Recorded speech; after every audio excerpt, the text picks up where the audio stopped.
Welcome to the first lecture of resources and development. So ఈ లెసన్లో మనం resources అంటే ఏంటి, వాటిని ఎట్లా డెవలప్ చేస్తాం, దాని యూజ్ ఏంటి, అసలు ఇవన్నీ కూడా మనం నేర్చుకోబోతున్నాం. ఓకే, సో అసలు రిసోర్స్ అంటే ఏంటి, what is mean by resource? Let us see.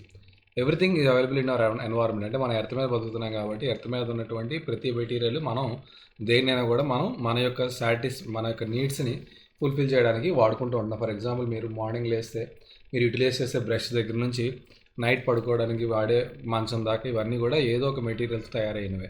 So ఇవన్నీ కూడా ఎక్కడి నుంచి వస్తున్నాయి? ఈ మెటీరియల్స్ అన్నీ కూడా ఎన్వైర్న్మెంట్ నుంచి వస్తున్నాయి. సో ఎన్వైర్న్మెంట్ ద్వారా మనకు వస్తున్నటువంటి రా మెటీరియల్ని మనకు కావాల్సిన ఫార్ములా కన్వర్ట్ చేసుకుని దాన్ని మనం వాడుకుంటాం. దాన్నే రిసోర్సెస్ అండ్ వాటిని డెవలప్ చేసి మనం మెటీరియల్ కింద వాడుకుంటూ ఉంటాం. ఎందుకు వాడతామంటే మన లైఫ్ అనేది సింప్లిఫై అవ్వడానికి, మనకి ఏదైనా లగ్జీరియస్గా బతకడానికి. సో మన లైఫ్ అనేది సింప్లిఫై అవ్వడానికి మనం ఎక్కువగా ఈ రిసోర్సెస్ని వాడుకుంటూ ఉంటాం అనమాట. It is technologically. సో అసలు రిసోర్స్ అంటే ఏంటి? Okay, so which is available for our needs and it is technologically accessible. చాలా ఇంపార్టెంట్ పాయింట్స్ ఇవి. సో రిసోర్స్ అనే దాన్ని మనం ఎప్పుడు వాడుకోగలమంటే, ఒకవేళ దానికి టెక్నాలజికల్ యాక్సెసిబిలిటీ ఉండాలి, 2 ఎకనామికల్ అవ్వాలి, దాన్ని ఎక్స్ట్రాక్ట్ చేయడం అనేది మనకి ఎకనామికల్గా ఫీజిబుల్ అవ్వాలి, 3 కల్చరల్లీ యాక్సెప్టబుల్ అవ్వాలి. ఈ 3 ఉన్నప్పుడే దాన్ని మనం రిసోర్స్ అంటాం. రిసోర్స్ అంటే ఏంటి? దానికి 3 ఫుల్ఫిల్ అవ్వాలి, 3 క్రైటీరియాస్. 1 టెక్నాలజికల్లీ యాక్సెసిబుల్, అంటే మనకి దాన్ని బయటికి తీయడానికి మన దగ్గర టెక్నాలజీ ఉండాలి. 2 ఎకనామికల్లీ ఫీజిబుల్, అంటే దాని మీద మనం పెట్టే ఎక్స్పెండిచర్ ఏదైతే ఖర్చు, ఒక రిసోర్స్ని బయటికి తీయాలంటే దాని మీద మనం కొంత మనీని ఇన్వెస్ట్ చేయాలి. ఆ తర్వాత దాని నుంచి ఒక ప్రోడక్ట్ అనేది తయారవుతుంది. ఆ ప్రోడక్ట్ అమ్మినప్పుడు నీకు ప్రాఫిట్ రావాలి, అప్పుడు అది ఎకనామికల్లీ ఫీజిబుల్ అవుతుంది. అంటే నువ్వు కాస్ట్ ప్రైస్ ఏమో ఎక్కువ ఉండి సెల్లింగ్ ప్రైస్ తక్కువ ఉంటే దాన్ని మనం ఏమంటే దాని రిసోర్స్ అనం. సో మనకి ఎకనామికల్ ఫీజిబిలిటీ ఉండాలంటే అది వాడటం వల్ల మనకి ప్రాఫిట్ రావాలి, దాని నుంచి తయారైన ప్రోడక్ట్ ద్వారా మనకి ఏదైనా బెనిఫిట్ అవ్వాలి. సో కల్చరల్లీ యాక్సెప్టబుల్ అంటే అర్థం ఏంటి? సో ఫర్ ఎగ్జాంపుల్, ఇప్పుడు ఏదైనా ఒక టెంపుల్ ఉంది, ఆ టెంపుల్ దగ్గర మంచి ఏదో రోడ్ పడాలి, రోడ్ వేయాలనుకున్నాం. ఓకే, సో ఇప్పుడు ఆ టెంపుల్ని కొడితేనే కానీ రోడ్ వేయడానికి అవ్వదు అన్నప్పుడు అది కల్చరల్గా యాక్సెప్ట్ చేయరు. కల్చరల్గా వాళ్ళకి ఆ టెంపుల్ అనేది చాలా ఇంపార్టెంట్. కాబట్టి సో మన కల్చర్ని డిస్టర్బ్ చేసే విధంగా ఉండకూడదు. సో కల్చరల్గా కూడా యాక్సెప్ట్ చేయాలి. సో ఇలాగా ఈ 3 ఫుల్ఫిల్ అయిన దాన్ని మనం ఏమంటామంటే రిసోర్స్ అని అంటాం అనమాట. Okay, so next, the process of transformation of things available in our environment involves an interactive relationship. అంటే ఏదైతే మనం ఈ రిసోర్సెస్ని ట్రాన్స్ఫార్మ్ చేస్తున్నాం, మనకు కావాల్సినట్టుగా దాన్ని కన్వర్ట్ చేసుకుంటున్నాం. సో ఈ ట్రాన్స్ఫార్మేషన్ అనేది okay, so available in our environment involves an interactive relationship between nature, technology, institution. అంటే ఈ నేచర్లో ఉన్నటువంటి రా మెటీరియల్స్ ఏవైతే ఉన్నాయో, సో నేచర్లో ఉన్న రిసోర్సెస్ ఏవైతే ఉన్నాయో వాటిని మనకి కావాల్సిన విధంగా కన్వర్ట్ చేసి వాడుకోవడానికి మనకి మూడింటి మధ్య, అంటే మూడు కావాలి. అంటే ఆ మూడింటి మధ్య ఒక ఇంటరాక్టివ్ రిలేషన్షిప్ ఉండాలి, ఒకదానికొకటి అర్థం చేసుకోవాలి. ఇంటరాక్టివ్ అంటే అర్థం ఏంటి? ఒకళ్ళతో ఒకళ్ళు మాట్లాడుకోవడానికి ఇంటరాక్షన్ అంటారు. అదేవిధంగా ఒకదాన్ని ఒకటి అర్థం చేసుకొని పని చేయాలి. ఆ రకంగా పని చేసినప్పుడే ఆ సెటప్ అనేది సక్సెస్ అవుతుంది. అయితే మన ఇక్కడ నేచర్ నుంచి ఏదైనా ఒక వస్తువుని తీసుకున్నాం. ఫర్ ఎగ్జాంపుల్, ఒక వాటర్, ఏదో సమ్ రివర్ వాటర్ తీసుకోండి. ఆ వాటర్ని మీరు ఒక టెక్నాలజీ వాడి ఆ రివర్ నుంచి మీకు కావాల్సిన ఒక ప్లేస్కి ట్రాన్స్పోర్ట్ చేసుకున్నారు. అక్కడ ఒక institution water purifying water purifying unit ఉంది. అక్కడ ఒక చిన్న కంపెనీ ఉంది, బిస్లరీ వాటర్ బాటిల్ కంపెనీ అనుకుందాం. సో ఆ వాటర్ బాటిల్ కంపెనీ ఏం చేస్తుంది? ఆ వాటర్ని ప్యూరిఫై చేసి ఆ ఇన్స్టిట్యూషన్లో దాన్ని డ్రింకింగ్ వాటర్గా కన్వర్ట్ చేస్తుంది. So using some technology. ఈ రకంగా అంటే నేచర్ నుంచి వస్తున్న ప్రోడక్ట్ని మనం కావాల్సిన చోటికి టెక్నాలజీ వాడి ట్రాన్స్పోర్ట్ చేసుకుని అక్కడ మళ్ళీ ఒక ఇన్స్టిట్యూషన్ ఎస్టాబ్లిష్ చేసుకొని, ఒక ఇండస్ట్రీని ఎస్టాబ్లిష్ చేసుకొని దాన్ని ప్యూరిఫై చేసి దాన్ని మనకి డ్రింకింగ్ వాటర్గా కన్వర్ట్ చేస్తుంది. అంటే ఈ రకంగా అంటే మనం నేచర్, టెక్నాలజీ అండ్ ఇన్స్టిట్యూషన్స్ ఈ 3 కూడా ఒకదాని మీద ఒకటి ఆధారపడి పనిచేస్తాయి. వాటర్ లేకపోతే ఈ కంపెనీ ఉండదు, ఈ కంపెనీ లేకపోతే డ్రింకింగ్ వాటర్ ఉండదు. సో ఈ రకంగా ఈ రెండింటిని మధ్యలో కలిపేది ఏంటి? టెక్నాలజీ. సో టెక్నాలజీ లేకపోతే ఆ ప్లాంటే పనిచేయదు. సో ఈ రకంగా మనకి ఎప్పుడు కూడా సో ఈ 3 అంటే ఏంటంటే నేచర్, టెక్నాలజీ అండ్ ఇన్స్టిట్యూషన్స్ ఈ 3 కూడా హ్యాండ్ ఇన్ హ్యాండ్ పనిచేయాలి. వీటి మధ్య నాకు ఇంటరాక్టివ్ రిలేషన్షిప్ అనేది ఉండాలని చెప్తున్నాడు అనమాట. Human beings interact with nature through technology and create institutions to accelerate the economic development. అంటే ఫర్ ఎగ్జాంపుల్ మీరు ఒకప్పుడు చూస్తే మనం ఎలాంటి ఫోన్స్ వాడేవాళ్ళం, కీప్యాడ్ ఫోన్స్ వాడేవాళ్ళం. మెల్లగా ఆ ఫోన్స్ పోయి క్వర్టీ కీప్యాడ్ వచ్చింది, అది పోయింది. దాని తర్వాత మొబైల్ టచ్ మొబైల్స్ వస్తుంది. సో ఇలాగంటే మనం ఏం చేస్తున్నాం, ఈ నేచర్ నుంచి మొబైల్ ఎక్కడి నుంచి వస్తుంది, ఆకాశం నుంచి పడదు కదా, మన నేచర్లో ఉన్నటువంటి మెటీరియల్స్ని వాడుకునే మొబైల్ తయారు చేసుకుంటున్నాం. ఓకే, సో హ్యూమన్ బీయింగ్స్ మన నేచర్తో ఇంటరాక్ట్ అయ్యి మన టెక్నాలజీ ద్వారా మన నేచర్ని ఇంటరాక్ట్ అవ్వడం అంటే వెళ్ళి మాట్లాడటం కాదు. సో దాని నుంచి కావాల్సిన వస్తువులను తెచ్చుకొని ఓకే, అండ్ దానిని మనకి కావాల్సిన విధంగా కన్వర్ట్ చేసుకోవడం కంటే ఒక మొబైల్ ఫోన్గా కన్వర్ట్ చేసుకోవడానికి ఒక ఇన్స్టిట్యూషన్ని సెటప్ చేసుకొని ఆ ఇన్స్టిట్యూషన్లో రెగ్యులర్గా దాని మీద వర్క్ చేస్తూ డెవలప్ చేస్తూ కొత్త కొత్త ప్రొడక్ట్స్ తీసుకొస్తూ మనకి ఈ సంవత్సరం ఉన్న మొబైల్ నెక్స్ట్ ఇయర్కి ఉండదు. ఇలాగా అంటే ఈ ఇన్స్టిట్యూషన్స్ ఏం చేస్తాయి, యాక్సలరేట్ చేస్తాయి ఎకనామికల్ డెవలప్మెంట్. అంటే ఆ మొబైల్ ఫోన్సే ఉంది ఫర్ ఎగ్జాంపుల్, ఎక్కువగా తయారు చేస్తే ఎక్కువ మంది కొంటారు, దాని ద్వారా ఎక్కువ డబ్బులు అనేవి సంపాదించుకోవచ్చు. ఈ రకంగా ఎకనామికల్ డెవలప్మెంట్ అనేది వస్తూ ఉంటుంది. సో ఇది వన్ ఎగ్జాంపుల్. అలాగే వేరే వేరే రా మెటీరియల్స్ కూడా ఉంటాయి అన్నమాట. So do you think the resources are free gifts of the nature? So మనం అంటే రిసోర్సెస్ ఎలాగో నేచర్ ఇస్తుంది కాబట్టి నేచర్ ఎలాగో మనం డబ్బులు కట్టక్కర్లే నేచర్కి, సో నేచర్ ఇస్తున్నటువంటి ఫ్రీ గిఫ్ట్స్ ఏనా అని మనం భావించవచ్చా? నో, మనం భావించకూడదు. ఎందుకంటే రిసోర్సెస్ అనేవి ఏంటంటే మనకి ఇవన్నీ కూడా ఇప్పుడు కొన్ని రెన్యూవబుల్ ఉంటాయి, కొన్ని నాన్ రెన్యూవబుల్ ఉంటాయి, కొన్ని ఎకలాజికల్ బ్యాలెన్స్ దెబ్బతీస్తూ ఉంటాయి. సో మన ఫ్యూచర్ జనరేషన్స్ని కూడా దృష్టిలో పెట్టుకొని ఫర్ ఎగ్జాంపుల్ వాటర్ ఉంది, వాటర్ అనేది రెన్యూవబుల్ సోర్సే, కానీ దానికి ఒక ఈక్విలిబ్రియం ఉంటుంది, ఒక ఒక ఒక సెటప్ ఉంటుంది. ఫర్ ఎగ్జాంపుల్ మీరు ఒక బకెట్లో వాటర్ తీస్తున్నారు, వాడుకుంటున్నారు. సో బకెట్లో ఒక మగ్గు వాటరే పడుతుంది, మీరు 2 మగ్గులు వాటర్ వాడేస్తున్నారు. అప్పుడు ఒక టైంకి ఏమవుతుంది, బకెట్లో వాటర్ ఉండదు, ఎందుకంటే you are using more than regenerated. ఎంతైతే రీజనరేట్ అవుతుందో దానికన్నా ఎక్కువ మనం వాడేస్తే సో ఒక రోజు ఏమవుతుంది, మొత్తం బకెట్ ఖాళీ అయిపోతుంది, రీజనరేషన్ అనేది ఆగిపోతుంది. సో రీజనరేషన్ ఎంతైతే జరుగుతుందో నువ్వు అంత వాడుకోలేదు, అంతకన్నా తక్కువ వాడుకోవాలి. అప్పుడు వాటర్ కానీ ఏదైనా రెన్యూవబుల్ సోర్స్ అనేది ఫ్యూచర్ జనరేషన్స్కి మిగులుతుంది. కాబట్టి సో రిసోర్సెస్ అనేవి హ్యూమన్ యాక్టివిటీ, హ్యూమన్కి ఒక important function, important role play చేస్తే హ్యూమన్ లైఫ్లో, అందులో ఎటువంటి సందేహం లేదు. అవి హ్యూమన్ బీయింగ్స్కి చాలా ఎసెన్షియలే. అయితే అలాగని చెప్పి over usage is also not good. అలా చేస్తే కనుక ఫ్యూచర్ జనరేషన్స్కి రిసోర్సెస్ అనేవి మిగలవు. ఓకే, సో ఇక్కడ రిసోర్సెస్ క్లాసిఫికేషన్ గురించి ముందు మనం డిస్కస్ చేద్దాం, తర్వాత మనం ఇన్ డీటెయిల్ వెళ్దాం. సో లైఫ్ ఉన్నవి, లైఫ్ లేనివి on the basis of origin, అంటే బయోలాజికల్, ఓకే, న్యాచురల్ ఆరిజిన్ కానీ బయోలాజికల్ ఆరిజిన్లో ఉన్న వాటిని అంటే which is having life are called biotic, which does not have any life is called abiotic. On the basis of ఎగ్జాస్టబిలిటీ, అంటే ఒకసారి వాడేస్తే మళ్ళీ అది రీజనరేట్ అవ్వకపోతే దాన్ని నాన్ రెన్యూవబుల్, ఏదైతే రీజనరేట్ అవుతుందో అది renewable. For example water is a renewable resource and petrol and diesel, these are all non renewable sources for fossil fuels కానీ ఇవన్నీ కూడా. Next on the basis of ownership, ఒక చేతిలో for example if you take a small mobile company that is belongs to an individual. So ownership ప్రకారంగా కొన్ని resources individual, for example మీ village కానీ మీ టౌన్లో కానీ మీరు ఒక ల్యాండ్ మీకు ఉంది. So that land is also a resource, land is also considered as a resource. కాబట్టి ఆ ల్యాండ్ అనేది మీకుంది కాబట్టి యు ఆర్ ద ఓనర్ కాబట్టి so that belongs to individual resource. అలా కాకుండా ఒక గుడి ఉంది, గుడి కింద ఒక కమ్యూనిటీ ఉంది, సో గుడికి ఒక కమ్యూనిటీ ఉంది, ఆ కమ్యూనిటీ అండర్లో ల్యాండ్ ఉంది, అప్పుడు అది ఏమవుతుంది, కమ్యూనిటీ ల్యాండ్. ఫర్ ఎగ్జాంపుల్ లేదంటే కొన్ని విలేజెస్లో మనకి శ్మశానాలు కానీ ఓకే, లేదంటే కామన్ మున్సిపల్ గ్రౌండ్స్ ఉంటాయి, ఇవన్నీ కూడా ఏమవుతాయంటే community, it belongs to some community, that is called community resources. National అంటే దేశం మొత్తానికి చెందినవి, those are all national resources. అంటే రివర్స్ కావచ్చు, లేదా మన దగ్గర ఉన్నటువంటి ఓర్స్ కావచ్చు, మినరల్స్ కావచ్చు, లేదా మన దగ్గర ఉన్నటువంటి ఫారెస్ట్ వైల్డ్ లైఫ్ కావచ్చు, ఇవన్నీ కూడా natural resources are national. So these are all national లెవెల్లో ఉన్న రిసోర్సెస్. అదే ఇంటర్నేషనల్ అంటే ఏంటంటే ఇప్పుడు అవుట్ సైడ్ ఇండియా, మన కంట్రీ బయట ఉన్నటువంటి రిసోర్సెస్ని ఇంటర్నేషనల్ రిసోర్సెస్ అంటాము.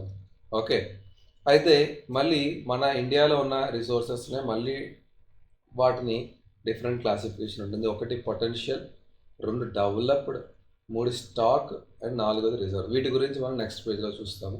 సో ఇదే టేబుల్ ఫార్మేట్లు ఇచ్చాడు. రిసోర్సెస్ అనేవి 2 రకాలు, natural, human made.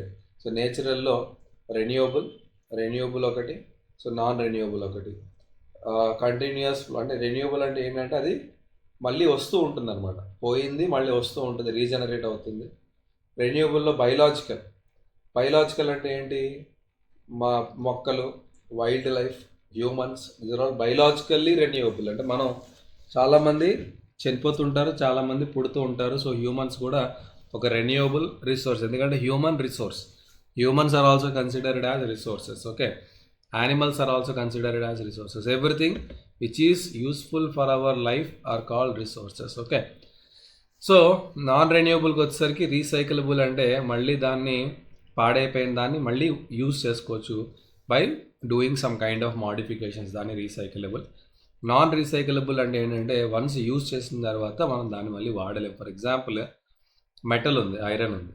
So iron అనేది ఎర్త్ క్రస్ట్లో ఎంత ఉందో అదే మనం వాడుకోగలం, కొత్తగా ఐరన్ పుట్టదు మళ్ళీ.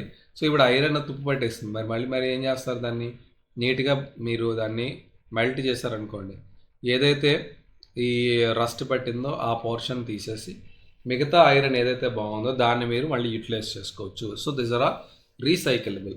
ఓకే, అదే ఒకసారి నువ్వు ఒక కోల్ పీస్ని కాల్ చేసిన తర్వాత అది యాష్ కింద కన్వర్ట్ అయ్యాక ఆ యాష్ని మళ్ళీ కోల్ కింద కన్వర్ట్ చేయడం మన వల్ల కాదు. సో ఫాజిల్ ఫ్యూయల్స్ అనేవి non recyclable, non renewable resources. Metals కానీ ఇంకేమైనా అవి recyclable, non renewable resources. Human made అయితే structures, bridges, roads, institutions, companies, industries, ఇవన్నీ కూడా human made resources. And quantity and quality, so number, how many, and what is the quality of the resource are also human made. అంటే ఇప్పుడు number of రిసోర్సెస్ని తయారు చేయాలన్నా హ్యూమనే చేయగలడు, లేదా ఒక resource యొక్క కాంపిటెన్సీ పెంచాలన్నా, ఫర్ ఎగ్జాంపుల్ మీరు అందరూ చదువుతున్నారు. ఓకే, మీరు ఎంతమంది చదువుతున్నారు అనేది క్వాంటిటీ, ఎంత బాగా చదువుతున్నారు అనేది క్వాలిటీ. సో ఇప్పుడు మీరు human resources, you are all human resources. So మిమ్మల్ని నెంబర్ ఆఫ్ స్టూడెంట్స్ పెరగాలన్నా ఒక హ్యూమనే చేయగలడు, మీలో ఉన్న చదువుని పెంచాలన్నా, క్వాలిటీని ఎన్హాన్స్ చేయాలన్నా, మీ నాలెడ్జ్ని ఎన్హాన్స్ చేయాలన్నా కూడా హ్యూమనే చేయగలరు. సో ఇలాగా these are all human made resources అనమాట. ఓకే, నా so next development of resources are vital for human life.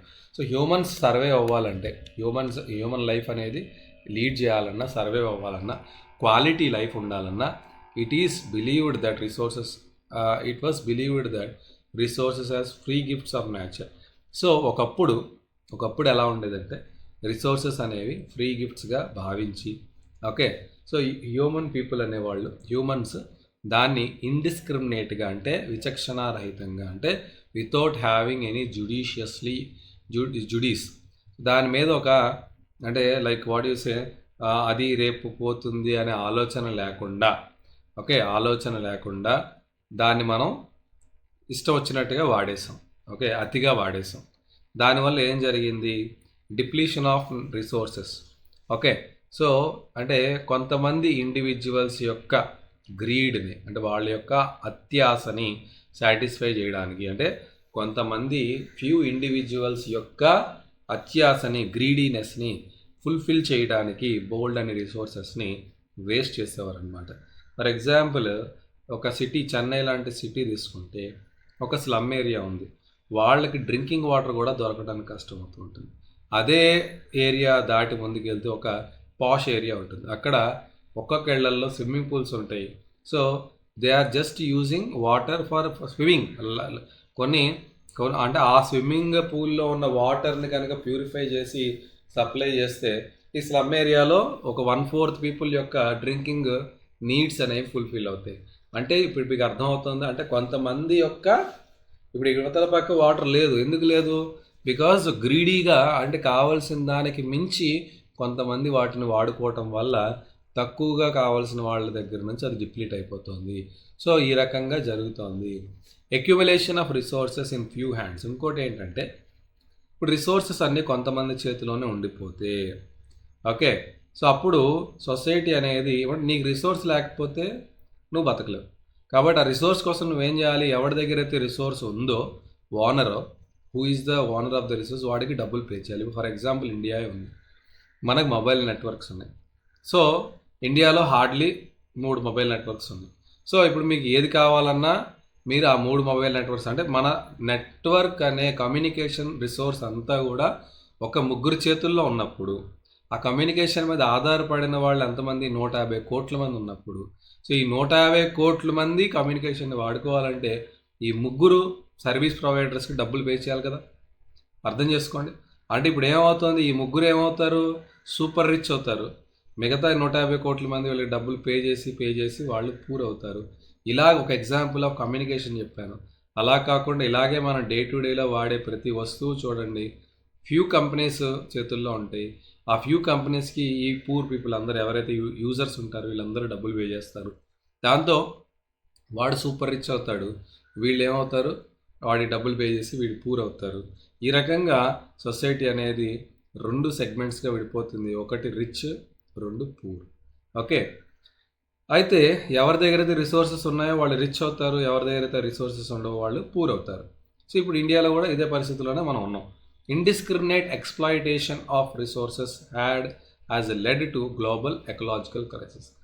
అయితే ఇండిస్క్రిమినేట్గా అంటే ఆలోచన లేకుండా అతిగా వాడటం వల్ల ఇది గ్లోబల్ ఎకలాజికల్, అంటే ఇప్పుడు మనం గీతలు గీసుకుని కంట్రీస్ అని చేసుకున్నాం, కానీ ఎన్వైర్న్మెంట్కి కానీ ఎకాలజీకి కానీ, సో జంతువులకి కానీ నేచర్కి కానీ బౌండరీస్ ఉండవు కదా. మనుషులకే బౌండరీస్ ఉంటాయి.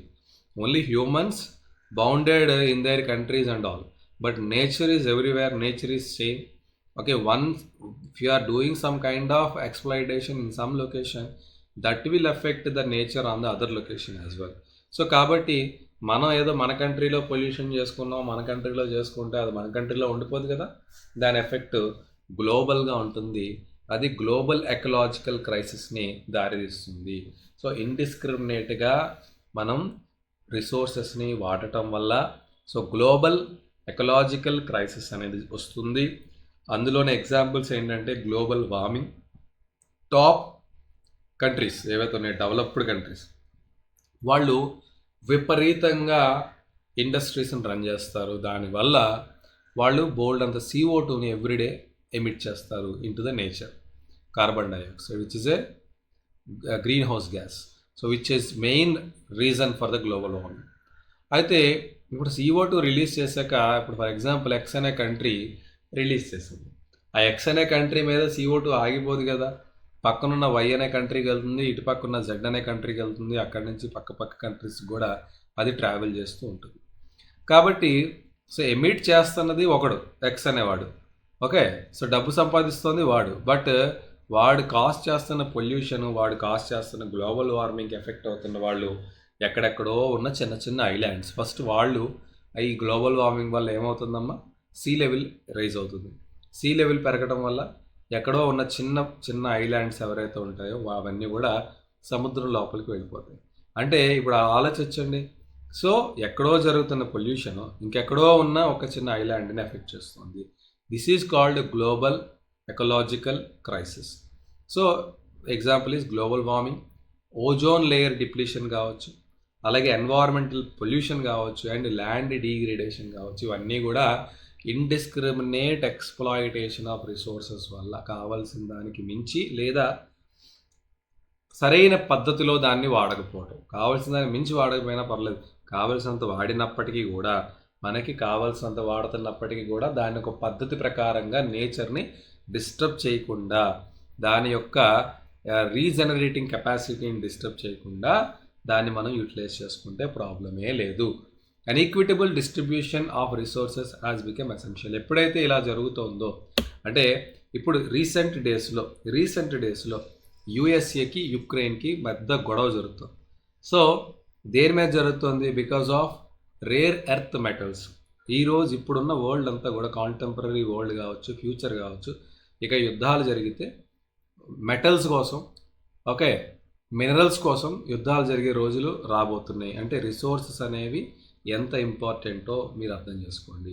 ఓకే, సో ఈక్విటబుల్గా ఈ రిసోర్సెస్ అనేవి డిస్ట్రిబ్యూట్ కాకపోతే కొంతమంది బాగా బతుకుతారు, కొంతమంది చాలా దుర్భరంగా చాలా కష్టాల్లో బతుకుతారు. అంటే so sustained quality of life ఉండాలి అంటే అందరికీ కూడా ఈ రిసోర్సెస్ అనేవి ఈక్విటబుల్గా డిస్ట్రిబ్యూట్ అవ్వాలి.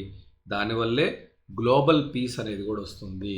సో గ్లోబ్ అంతా కూడా అన్ని కంట్రీస్ కూడా పీస్ఫుల్గా ఉంటాయి. సో ఈ రకంగా అంటే యుద్ధాలు కూడా కాజ్ చేస్తాయి రిసోర్సెస్ అనేవి. సో రిసోర్సెస్ అనేవి అంత ఈజీ టాపిక్ కాదు, చాలా చాలా ఇంపార్టెంట్ ఫర్ కంట్రీస్ గ్రోత్ అన్నమాట. If the present trend of resource depletion by few individuals and countries continuous. So ఇప్పుడున్న పద్ధతిలో ఇప్పటికీ రిసోర్స్ డిప్లీషన్ జరుగుతోంది, రిసోర్స్ ఎక్స్ప్లాయిటేషన్ జరుగుతోంది, ఇన్ఈక్విటబుల్, ఓకే ఈక్విటబుల్ కాదు ఇన్ఈక్విటబుల్ డిస్ట్రిబ్యూషన్ జరుగుతోంది. దీనివల్ల ఫ్యూచర్లో మన ప్లానెట్ అనేది డేంజర్లోకి జారబోతోంది. సో మనందరం కూడా ఈ డేంజర్ని ఫేస్ చేయాల్సిందే. ఇప్పటికైనా మారకపోతే okay we need to face the danger in our future. So therefore resource planning is essential for sustainable existence of all forms of life. అంటే రిసోర్సెస్ని ప్లాన్ చేయటం, రిసోర్సెస్ని ఈక్విటబుల్గా అందరికీ సమానంగా పంచటం అనేది చాలా ఇంపార్టెంట్. దానివల్ల సస్టైనబుల్ ఎగ్జిస్టెన్స్ ఉంటుంది, లైఫ్ అనేది సస్టైన్ అవుతుంది ఎర్త్ మీద. లేదంటే లైఫ్ అనేది ఎగ్జిస్ట్ అవ్వడం చాలా కష్టం అయిపోతుంది. Okay, so sustainable existence is the component of sustainable development. అంటే సస్టైనబుల్ డెవలప్మెంట్లో సస్టైనబుల్ ఎగ్జిస్టెన్స్ అనేది చాలా ఇంపార్టెంట్ కాంపోనెంట్. సస్టైనబుల్ డెవలప్మెంట్ అంటే ఏంటి? సస్టైనబుల్ డెవలప్మెంట్ అంటే అర్థం ఏంటంటే మనం ఏదైనా నేచర్ని యూజ్ చేసేటప్పుడు, నేచర్ని మనం యూజ్ చేస్తున్నాం మన అవసరాల కోసం, మన ఈజ్ ఆఫ్ లైఫ్, మన లైఫ్ బాగుండటం కోసం, క్వాలిటీ ఎన్హాన్స్ అవ్వటం కోసం, పెరగటం కోసం మనం నేచర్ని యూజ్ చేస్తున్నాం. యూజ్ చేసేటప్పుడు మనం ఫ్యూచర్ని ఆలోచించి యూజ్ చేయాలి. సో మనం చేసే ప్రతి పని వల్ల ఫ్యూచర్ జనరేషన్స్ ఎఫెక్ట్ అవ్వకూడదు, మనం చేసే పని వల్ల నేచర్ ఎఫెక్ట్ అవ్వకూడదు, మనం చేసే పని వల్ల ఎకలాజికల్ క్రైసిస్ అనేది రాకూడదు.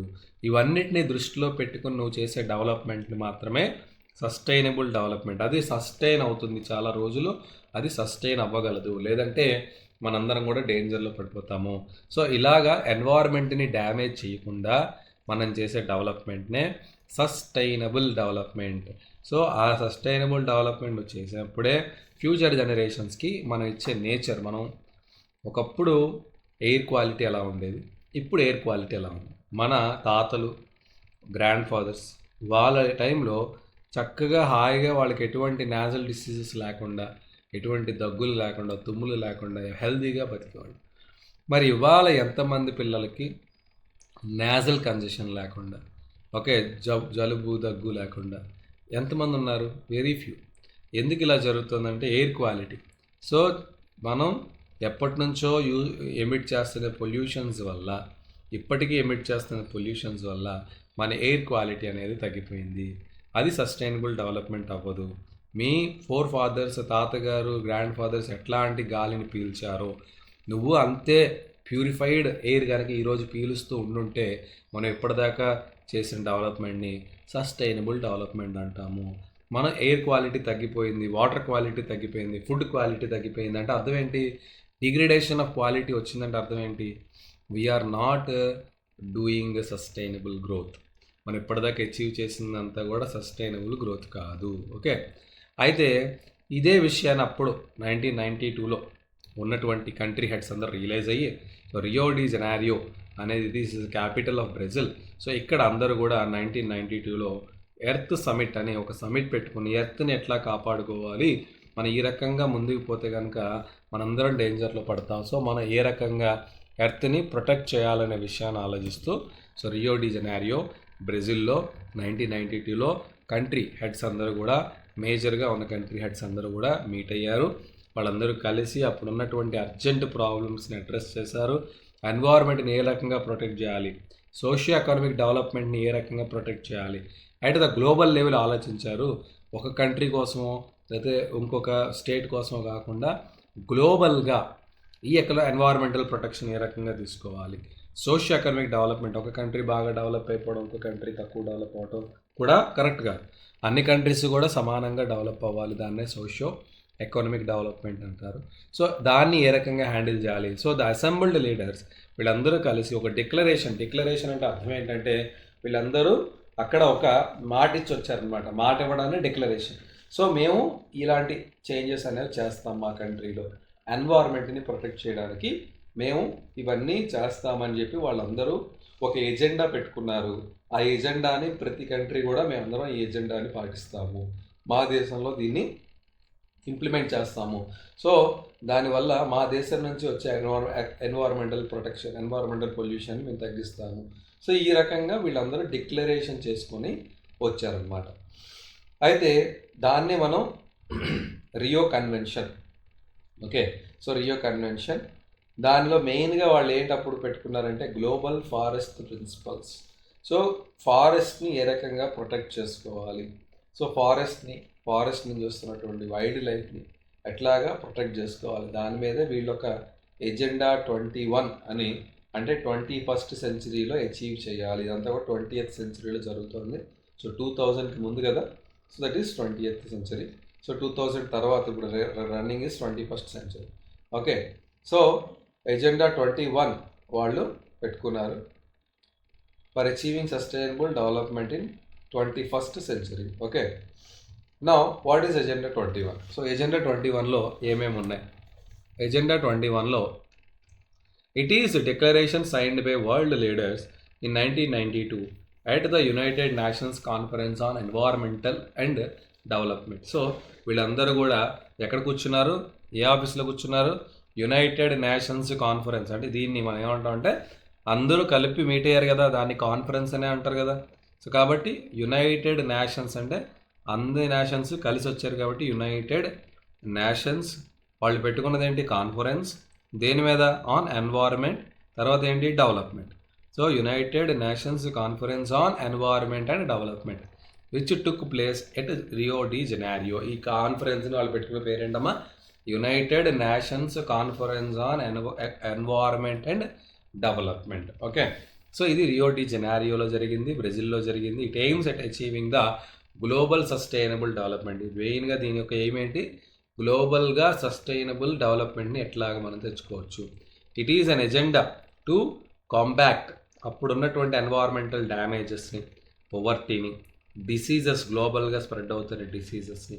సో వీళ్ళందరూ కోఆపరేట్ చేసుకొని ఒకళ్ళకొకళ్ళు గ్లోబల్ కోఆపరేషన్ చేసుకొని, ఓకే, వాళ్ళ మధ్యలో ఉన్నటువంటి కామన్ ఇంట్రెస్ట్ని కాపాడుకుంటూ మ్యూచువల్ నీడ్స్ని ఫుల్ఫిల్ చేసుకుంటూ, ఒకళ్ళ అవసరం ఒకరికి ఉంటుంది కదా. ఇప్పుడు ఇంట్లోనే ఉన్నాం, మన అవసరం మన పేరెంట్స్కి ఉంటుంది, మన పేరెంట్స్ అవసరం మనకు ఉంటుంది. అలా ఒకళ్ళ అవసరాలు ఒకళ్ళు తీర్చుకుంటూ ఒకళ్ళకొకళ్ళు హెల్ప్ చేసుకుంటూ, ఓకే, బాధ్యతలను షేర్ చేసుకుంటూ, రెస్పాన్సిబిలిటీని షేర్ చేసుకుంటూ, ఓకే. సో వీళ్ళందరూ కూడా కలిసి ఎన్వైర్మెంట్ని ప్రొటెక్ట్ చేద్దాం అనుకున్నారు. One major objective of agenda 21 is that every local government should draw its own local agenda 21. అంటే ఎజెండా 21లో ఇంపార్టెంట్ ఎజెండా ఏంటంటే, ఇప్పుడు వీళ్ళు పెట్టిన రూల్స్ ఉన్నాయి కదా, ఇవి అన్ని కంట్రీస్కి అప్లికబుల్ కాకపోవచ్చు. అందుకు వాళ్ళ కంట్రీకి ఫిట్ అయ్యే విధంగా, వాళ్ళ కంట్రీకి సూట్ అయ్యే విధంగా వాళ్ళకు ఒక లోకల్ ఎజెండా 21 ఉండాలి, వాళ్ళకి ఒక లోకల్ ఎజెండా 21 అనేది ఉండాలని వాళ్ళు అనుకున్నారు అన్నమాట. So next is resource planning. So రిసోర్స్ని ఎందుకు ప్లాన్ చేయాలి, ఎలా ప్లాన్ చేయాలి, ఇండియాలో ఎలా చేస్తున్నాం, ఓకే. సో ఇవన్నీ కూడా మనం నెక్స్ట్ క్లాస్లో డిస్కస్ చేద్దాం. So I hope you have enjoyed this video. If you enjoyed this video, like, share and subscribe to this channel. Thank you so much.